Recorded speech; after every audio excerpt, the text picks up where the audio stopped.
Ok. Nous disons toujours Alléluia, Alléluia à tous les chrétiens du monde entier. Et nous vous saluons dans le beau précieux nom de notre Seigneur Jésus-Christ. Ce matin, je suis là pour vous expliquer un peu le fond de Jean 3,16.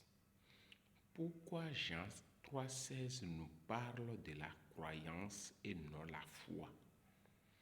Parce que quand nous parlons de la croyance, nous parlons sur deux types de croyances, à savoir la croyance sur visible et la croyance sur l'invisible. Pourquoi Jean 3,16 nous a parlé de la croyance?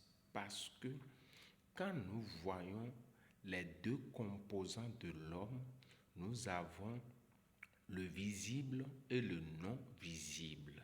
C'est dans Genèse 2, verset 7 que vous allez voir cela. Maintenant, pour sauver ces deux, il faut aussi deux types de croyances, à savoir la croyance sur la poussière que nous voyons et la croyance sur l'esprit de vie que nous ne voyons pas, ce que Dieu a fait souffler dans le corps. Donc, c'est pour cela Jean 3,16 nous parle de la croyance, parce que quand il va parler de la foi est basée sur la croyance invisible, alors que l'homme est composé de ces deux choses.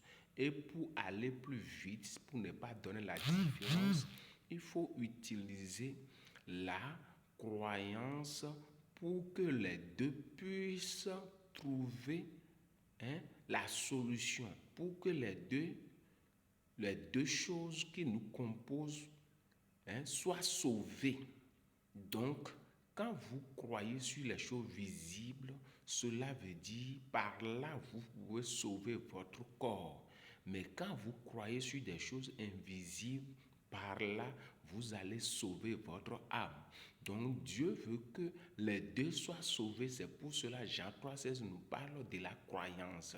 La foi aussi, c'est un type de croyance, mais sur des choses invisibles, alors que l'homme est composé d'une part visible et d'autre part plutôt invisible. Donc c'est pour cela Jean 3,16 nous parle de la croyance. Abonnez, partagez. Nous avons plus de choses à vous dire. Merci beaucoup et partagez.